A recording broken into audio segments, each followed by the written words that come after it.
Good morning. Thank you for joining us at Unitarian Universalist Fellowship of Lower Bucks on this beautiful, cool, crisp, but sunny day in January. I'm Jim Harvin, your lay leader for today, and welcome. Welcome to this congregation where we have been seeking to foster community, to grow our spirits, to serve others, and to work for justice, which we've been doing for over 50 years. We are very glad that you have joined us this morning in our sacred cyberspace, and hope that here you'll experience love, acceptance, and inspiration. After our service, please feel welcome to join us for fellowship and conversation. This month's touchstone theme is renewal, which is the key to the process of life. Renewal is the way of the earth, through seeds that burst, grow, bloom, through fallen leaves that become compost enriching the soil, through heavy snows pruning the trees, through periodic fires renewing diverse ecosystems, through small floods cleansing rivers, and other natural processes. We would do well to understand that we need renewal, individually and collectively. Renewal can come through rest, a walk in the woods, by observing the Sabbath and keeping it holy, by time spent with family or friends conversing, sharing a meal, or both. Renewal is a process of repair of body, mind, and soul. Only through self-care will we have the motivation and capacity to repair the world. Today's sermon is from the Reverend Libby Smith, and we welcome her back again. She is delighted to come back to UUFLB, where she had the honor of serving as minister from 2007 and 2013, and I would say that we had the honor as well. Ordained in 1992, she also served congregations in Rockport, Massachusetts, and Warrington, PA, and spent 5 years as chaplain of the UU House, which is a retirement home in Philadelphia. Now retired from congregational service, she does occasional pulpit speaking as well as rites of passage on request.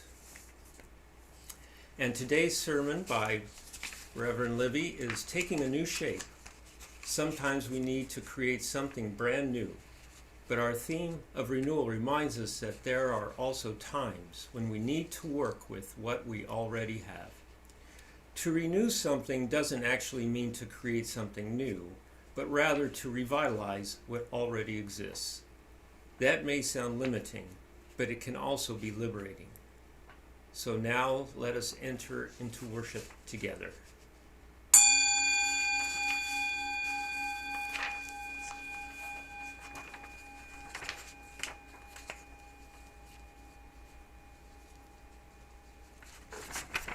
Our musical Prelude will be done by our resident musician Avi Wisnia, and I think you'll enjoy it.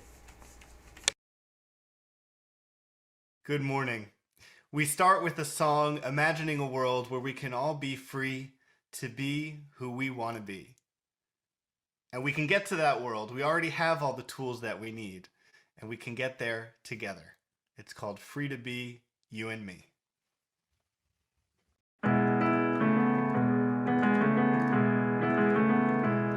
There's a land that I see where all people are free, and I say it ain't far to this land from where we are. Take my hand, come with me, where all people are free. Come with me, take my hand, and we'll live in a land where the river runs free, in a land through the green country, in a land to the shining sea, and you and me are free to be you and me. I see a land bright and clear, and the time's coming near when we'll live in this land, you and me, hand in hand. Take my hand, come along, lend your voice to my song. Come along, take my hand, sing a song. green country, for a land to the shining sea, for a land where the horses run free, and you and me are free to be you and me.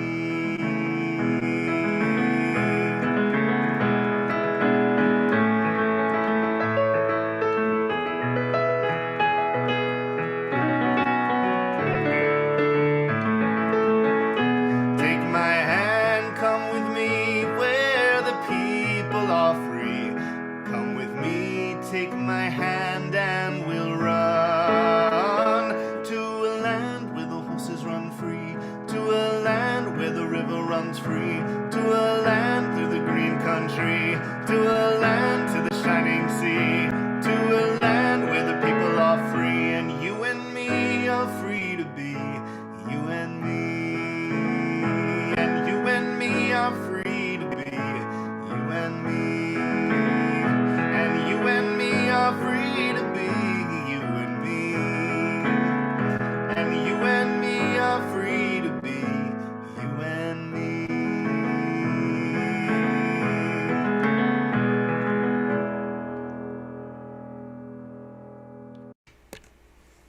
Thank you, Avi. That was a beautiful song. Now please join me, if desired, in reciting the words as we light our chalice. We call forth the life of our new faith by igniting our chalice.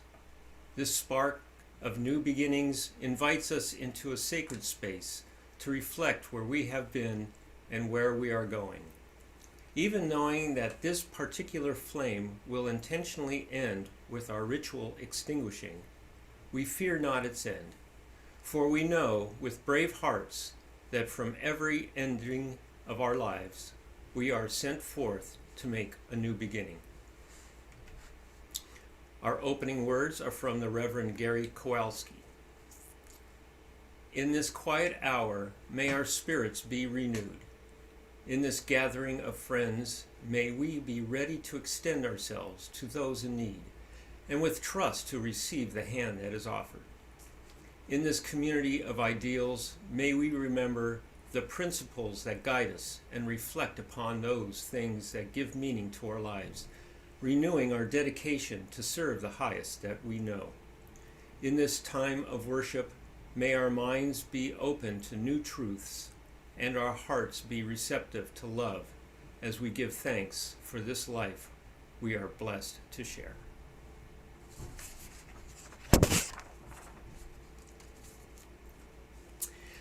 And now let's listen to today's message for all ages.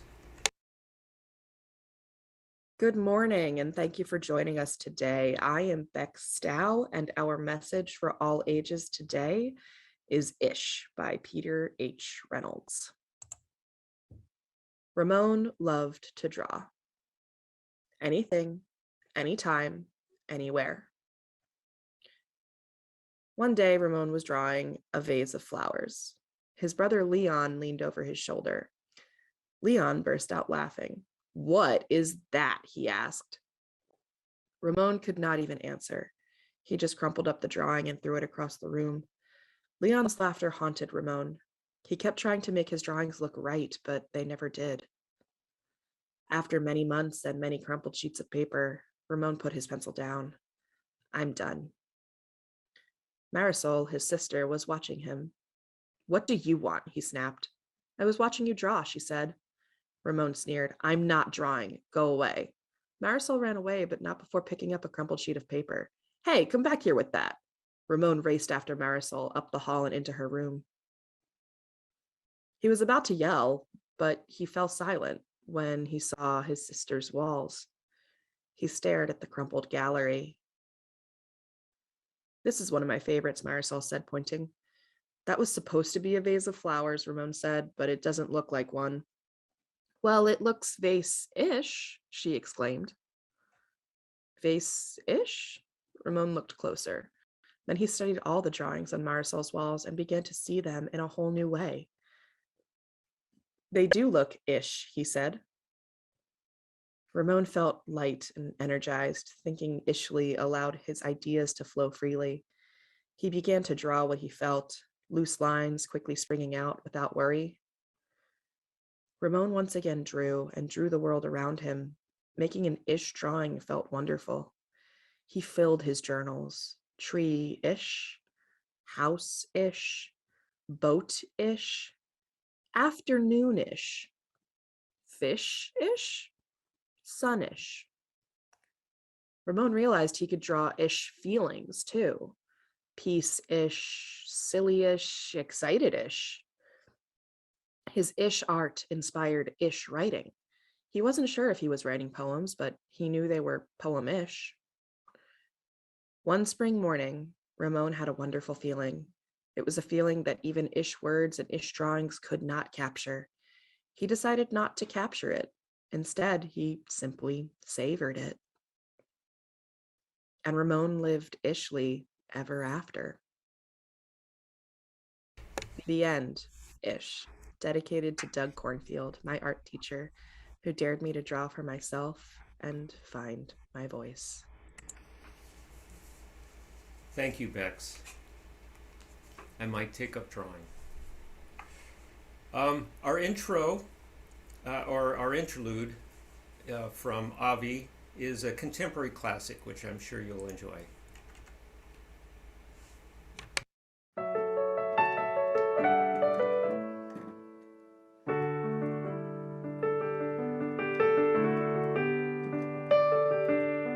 Yesterday a child came out to wander, caught a dragonfly inside a jar,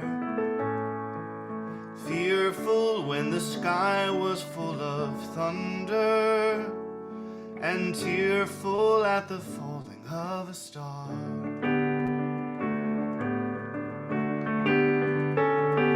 And the seasons, they go round and round, and the painted ponies go up and down. We're captive on a carousel of time.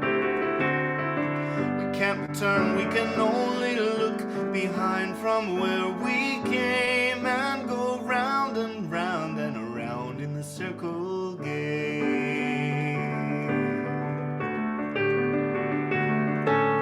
Then the boy moved 10 times round the seasons, skated over 10 clear frozen streams. Words like when you're older must appease him, and promises of someday make his dreams. 16 springs and 16 summers gone now. Cartwheels turn to car wheels round the town, and they tell him, take your time, it won't be long now, till you drag your feet to slow the circle down. And the seasons, they go round and round, and the painted ponies go up and down. We're captive on a carousel of time. We can't return, we can only look behind from where we came, and go round and round and around in the circle game.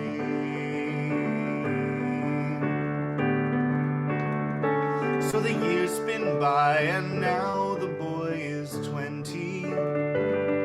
Though his dreams have lost some grandeur coming true, there'll be new dreams, maybe better dreams, and plenty, before the last revolving year is through.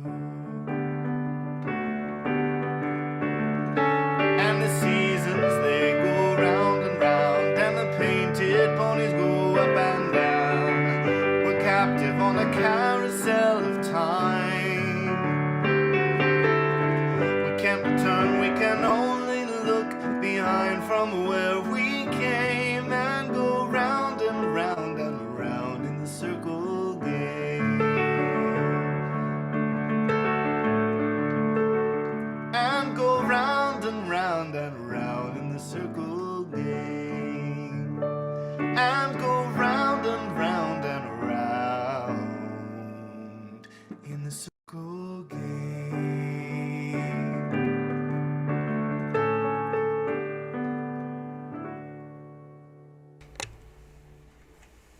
Thank you, Avi.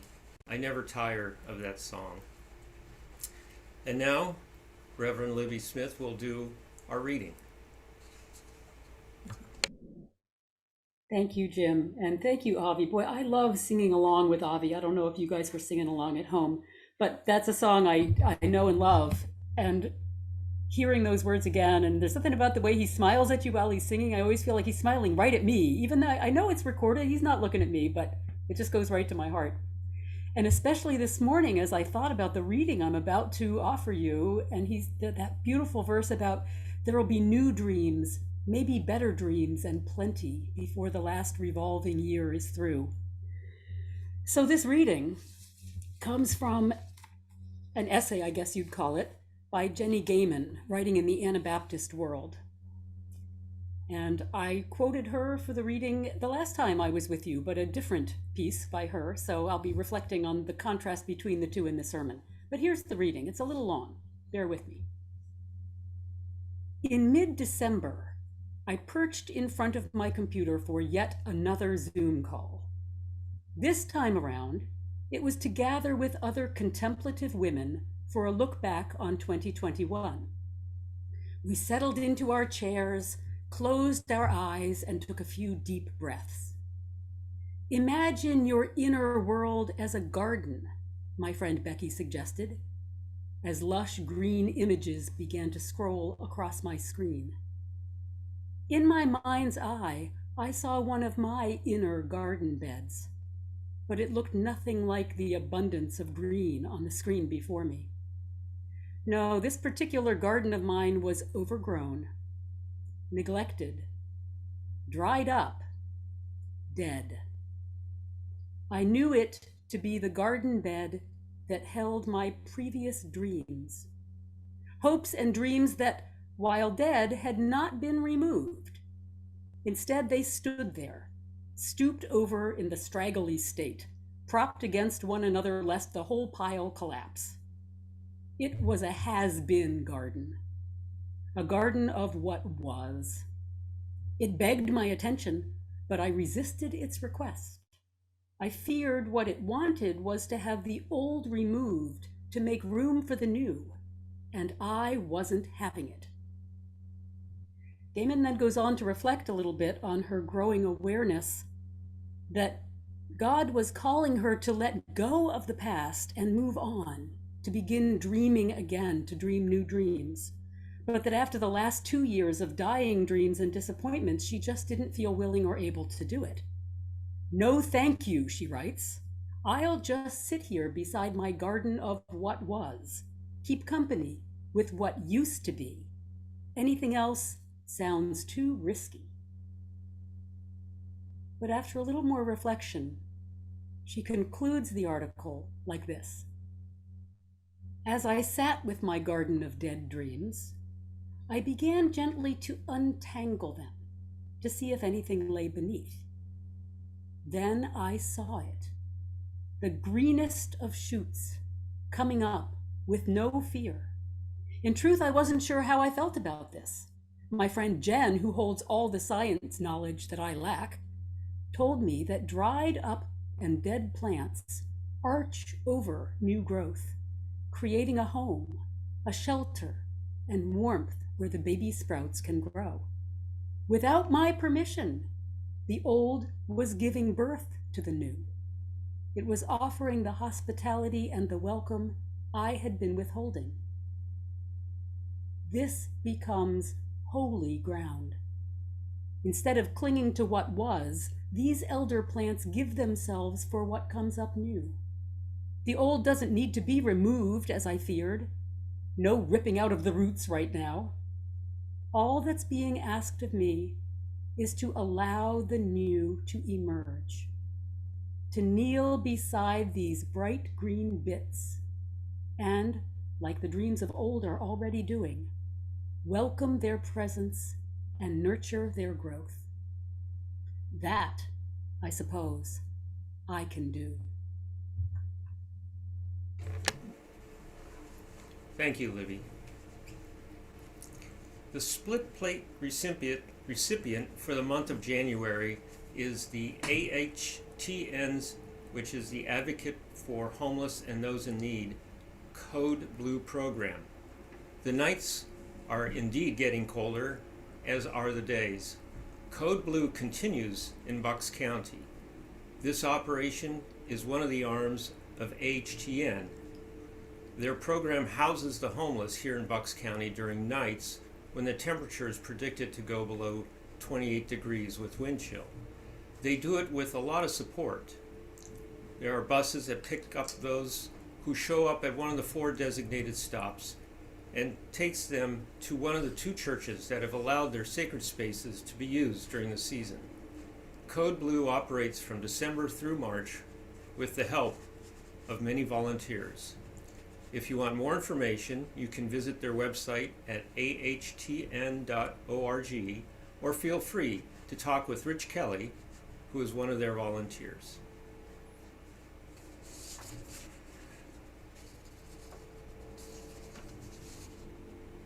And now we'll hear again from Libby with today's sermon.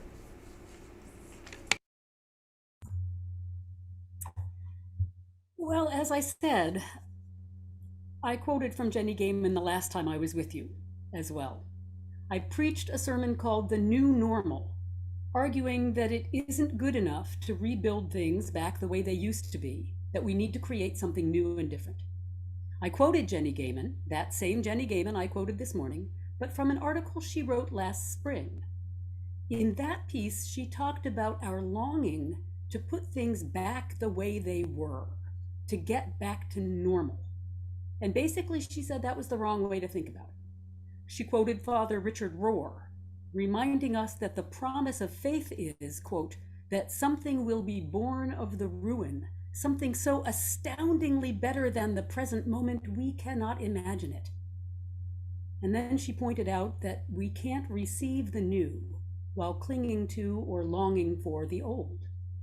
She challenged us to transform our lives and to transform the world. Well, I found that so inspiring that I based my whole sermon on it. We need more imagination. We need to throw off the past and create something new. We need to do better.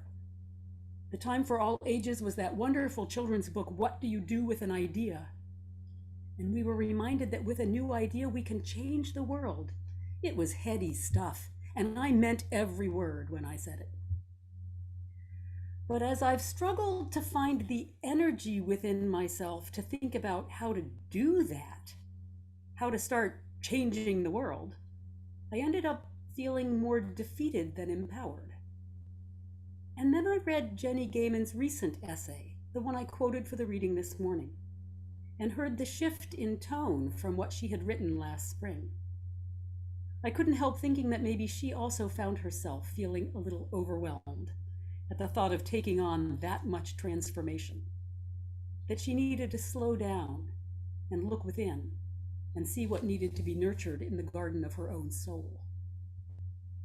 I don't usually revisit previous sermons this way, but I wanted to draw the contrast between what she said about transformation then, which I found so inspiring, and what she's saying about transformation now, which I find inspiring in a different way. Her first essay focused more on societal transformation, but the one from this morning is about personal transformation. It's been a rough couple of years for most of us. If you're like me, you can relate to Jenny's description of the garden of her inner world. Overgrown, neglected, dried up, dead. The garden bed that held my previous dreams, hopes and dreams that while dead had not been removed. Instead, they stood there, stooped over in the straggly state, propped up against one another lest the whole pile collapse. There's something about that image of things stooped over in the straggly state that I just relate to way too well right now. And when that's what our inner garden looks and feels like, it can be kind of challenging to summon up the energy to try to change the world. A lot of people right now are tired, discouraged, and worn down. And if I'm feeling that way, I, who have the enormous privilege to be able to structure my life to be as safe and comfortable as life can really be right now, I can only imagine what a lot of other folks are feeling. maybe we need to take the time to tend gently to our own renewal in order to find the courage and the energy to continue the work of renewing the world. So I was really grateful for this month's theme of renewal, especially when I realized that was the theme, because the first sermon description I sent to Sherry was all about resilience. And then I went back and looked at the materials again and said, oh, wait, never mind, let me get you something else. Although they are certainly related themes. When we talk about renewal, we're talking about giving something a new form or a new shape. We're giving it new life. We're not destroying it and replacing it with something else. To renew something means to give new life or energy to what already is. Renewal grows out of that which already exists. So we start where we are, and we work with what we have. We don't recreate ourselves, we revitalize ourselves, become more fully ourselves. And to do that, we don't have to tear out everything that has come before, all of our past dreams and hopes and even failures. We can sit with them, learn from them, maybe even value them. It's from that old growth that the new growth emerges. This year for Christmas, I decided to knit John, my husband, a vest. I had a whole lot of bulky gray yarn and a pattern that I thought I could manage. And so I took a few measurements early in the process last spring, and then I put the whole thing away over the summer when it was too hot to work with heavy wool. And I counted on him forgetting all about it. And then this fall I got back to work, knitting like crazy whenever he wasn't home, in the hopes that I could surprise him on Christmas morning. Now, the result was in some ways very gratifying. It was a more complicated pattern than I usually try to do. I had to do parts of it over several times before I got them right. Those of you who are knitters may understand. But in the end, it looked like a well-made, hand-knit garment. He was certainly surprised. But the biggest surprise turned out to be the size of the thing. It was several sizes too big and about a foot too long, reaching almost to his knees. My stepdaughter, John's oldest daughter Elaine, who is a knitter, says knitters need to have friends of all different sizes. Well, it was a little discouraging. I mean, I had put a lot of work into this thing. I had spent hours and hours on it, and I'd poured a lot of love into the process, and it didn't work out the way I'd hoped. So I could have thrown the whole thing away and given up on that dream. Instead, we had a really good laugh on Christmas morning, and then with a sigh, I unraveled all those hours and hours of work. I redid my sizing calculations, and I started over. And the vest is well underway again, with a lot more measuring along the way this time. And while it was a bit daunting to start over, at least this time I understand the pattern well enough that I'm hoping I can do most parts of it right the first time, so it shouldn't take quite as long. So now I hope to be done by Valentine's Day, and we'll try again and see what we've got. The same yarn, the same pattern, but I hope a somewhat different result.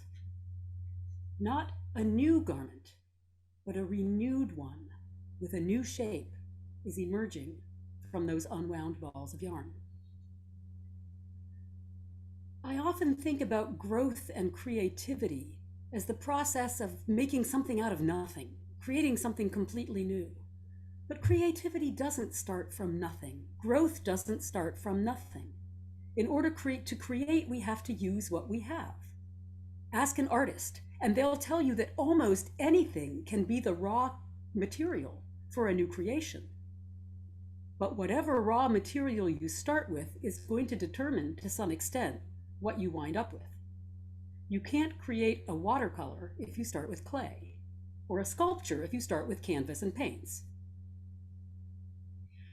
I don't know about you, but I have always disliked that expression, when life gives you lemons, make lemonade. It always sounds so Pollyanna-ish, so determined that I'm going to look on the bright side and find the positives in a bad situation. Kind of like turn your frown upside down, or let a smile be your umbrella. No matter how hard I smile, Sometimes I am still stuck in a downpour getting soaked, and I don't want you to tell me to be happy about it. But I've come to hear that expression about lemons and lemonade really differently as I thought about this sermon. Because even though I think its intention is look on the bright side and make the best of everything, there's another way you can hear it. You don't have to hear it as, hey, don't be upset that you've got lemons. Think what delicious lemonade you can make. Instead, you can hear it this way. Hey, why are you trying to make orange juice when what you've got are lemons? You're stuck with lemons. Deal with it. Now, maybe that's a little depressing, a little limiting, but it's very pragmatic, and it can be oddly liberating for me, because it gives us permission to stop trying to reinvent everything and turn it into something it isn't, and instead work with what we actually have. And then sometimes we find we can do more with that than we thought. At the start of the new year, we are still in January, although only just barely. At the start of the new year, a lot of us spend a lot of time thinking about renewal in various forms. We make all those resolutions, right? We're thinking about making changes in our lives and setting goals and doing things differently, doing things better, being better. And for most of us, the changes we make tend to be short-lived.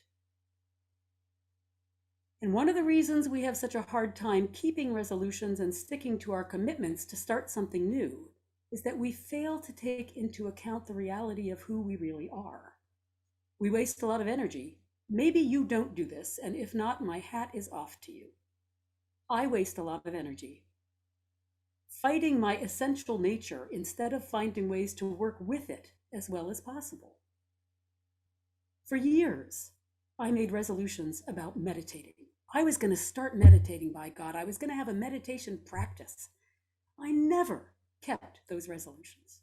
And I have finally accepted that I am never going to be a person who meditates. That is not my nature. That doesn't let me off the hook. I still need to find ways to ground and center myself, more effective ways than I have now. But I'll be more successful if I look for things that grow out of the nature of who I am, instead of out of the image of who I think I'd like to be. Magazine articles are full of promises about the new you. Just try this for the new you, or do that. But renewal isn't about the new you. It's about the deeper you, the truer you. Perhaps we can even hope the better you, but it still has to be you, not somebody else. The great actor Sidney Poitier, who we lost recently, wrote in his autobiography, "You don't have to become something you're not to be better than you were. You don't have to become something you're not to be better than you were." So to make this tangible, I want to go back to that enormous vest. Because unless John wanted to belt the thing and use it for a bathrobe, which we talked about, it wasn't much use the way it was. So I'm renewing it by taking it apart and knitting it in a new way. But I don't expect it to become something it's not. It's still going to be a bulky wool vest. I could have chosen to use a different pattern, or even made a different garment, something other than a vest, but it's still going to be bulky and it's going to be wool. That yarn came from sheep. And if you start with sheep, you don't get silk, you get wool. But it's amazing what you can do with wool once you learn to appreciate its warmth and its strength and its resilience. I love the story that Bex found for us this morning. Ramon has an incredible gift. He has the gift of creative expression. Now, that gift didn't happen to come with the accompanying gift of artistic skill, at least not the way we think of artistic skill. And because of that, he almost threw his gift away. He assumed that if his vase didn't look like a vase, it had no value. And by extension, he assumed his creativity had no value. But the only real problem he had was that he was trying to fit his creativity into the wrong box. He was trying to get silk from a sheep. And when it didn't work, he was ready to give it all up. But Ramon was lucky. He had a sister. He had a sister who saw the beauty in what he was doing. And so he was able to embrace his ishness. I am determined to live my life ishfully from now on. And once he embraced that gift in its true form, he felt light and energized, and he found an enormous sense of freedom. And he learned to savor his life and to savor the world. And I'm willing to bet that did more to help him improve the world around him than any perfectly executed drawing of a vase could ever do. And probably just generally made him a whole lot more interesting and fun to be around, too. The challenge of personal renewal is to grow into being better versions of ourselves, not to become something else. Now that still asks a lot of us. I'm enough of a UU to believe that we are, at heart, more good than not.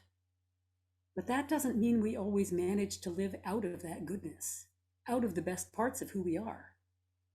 To quote from a beautiful piece that A. Powell Davies wrote about what we should teach our children, he said, we need to teach them that there is good and bad in all of us, and that each of us must make a hard struggle to bring the good out on top. It still asks that we look deeply and honestly at ourselves, at our communities, and at our world.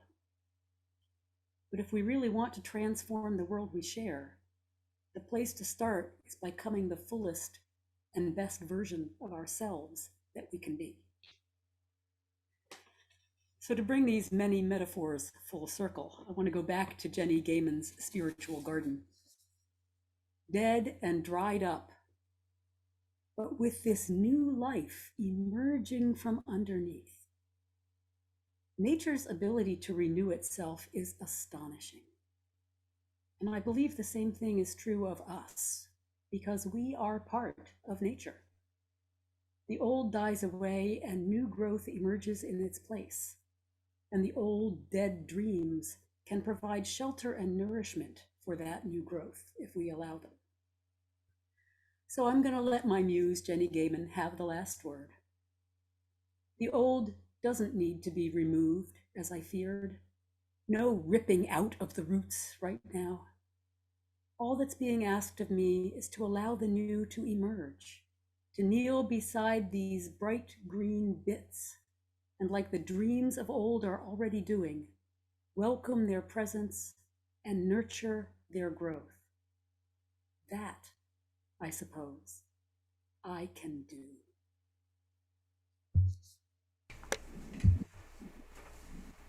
Thank you, Libby. Those are inspiring words. And now is a time in our service when we recognize and lift up one another in love. Let us be fully present and listen with open hearts. If you wish to share something now, click on Reactions, which for most is at the bottom of your screen, and then click Raise Hand, and we will help you to unmute. And if you're having difficulty with that, you can raise your hand as well. For everyone's benefit, please be brief. And I see Rich and Janet. Rich and Janet. Hang Hold- on. Yep. Takes Hold on 1 second. There. And please unmute. Hello. I just wanted to say to Libby, Sorry. bless you, honey. My joy is that Libby is here with us today. It's always inspiring. I always take something away from one of her sermons. Thank you, Libby. And it really did speak to me because, you know, I was disappointed, as I'm sure everybody was, when our condo fell through. Excuse me. And but there's still a lot that a lot of joy in being together, and a lot and working with what we have. It's a joy to me that there are two new faces that I don't I don't know. Dawn and Marie, and then there was another lady and her baby that I don't know. That's a joy. Hi, welcome. And lady with baby, please introduce yourself. I want to say that it's a joy to me that Avi's dad felt such such a nice feeling toward the UU. Because it could have gone the other way. He could have felt like we were stealing his kid and trying to convert him or something, but he didn't. He feels love and gratitude toward us, and that makes me choked up. I'm a little, because being, a Jewish kid, I worry, about my family judging. So I feel a lot of joy that he wanted to give back to us. And to that end, I would like to invite everyone to his last class on Tuesday, Rabbi Eric, on Zoom. Just use your Sunday Zoom link. Please all come. It's going to be very interesting. Libby, you're invited. It's going to be on Israel, which is a difficult subject for me because the liberal religions like Quakers and UUs tend to, be critical of Israel. So it's going to be very interesting. And Rabbi Eric's up for it because I told him, that, people are pretty pro-Palestinian, the liberals, because so that just energizes him. So come with your questions. It's going to be a really interesting class. Don't be afraid to challenge him. He loves it. Tuesday, use your Sunday link, 7 p.m. Go ahead. I just want to put in a plug-in for Avi. He is one of the candidates of the Best in Bucks Award for, something else, songwriter. So if you want to help him out, vote for him and spread the word. That's Best in Bucks, Avi Wisniam. Thank you, Kellys. Thank you. Anyone else? I don't see anybody. Okay. If not, whether or not you shared today, for your joys, we in this community join you in celebration. And for any sorrows or concerns, may you feel our sympathy and compassion. So let's pause for just a moment of gratitude, silent meditation, and prayer.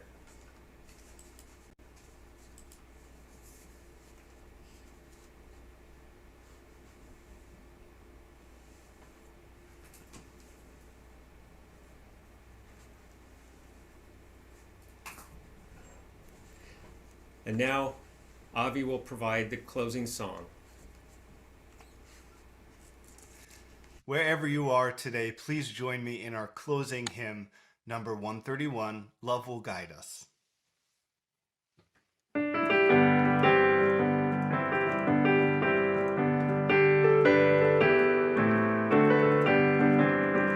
Love will guide us, peace has tried us, hope inside us will lead the way on the road from greed to giving. Love will guide us through the hard night. If you cannot sing like angels, if you cannot speak before thousands, you can give from deep within you.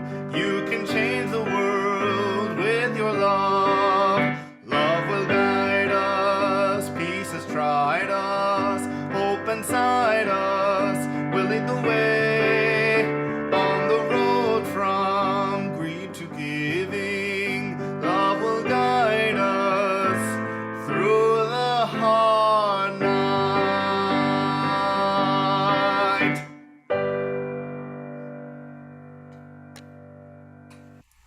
Thank you, Avi. And now you're invited to join me in reciting the following as we extinguish the chalice. We extinguish this flame, but not the light of truth, the warmth of community, or the fire of commitment. These we carry in our hearts until we are together again. Our service is concluded. Please feel welcome to stay for our informal coffee hour. You can now unmute yourself and use the chat function. To see everyone's shining faces Please put your Zoom into gallery view at this time.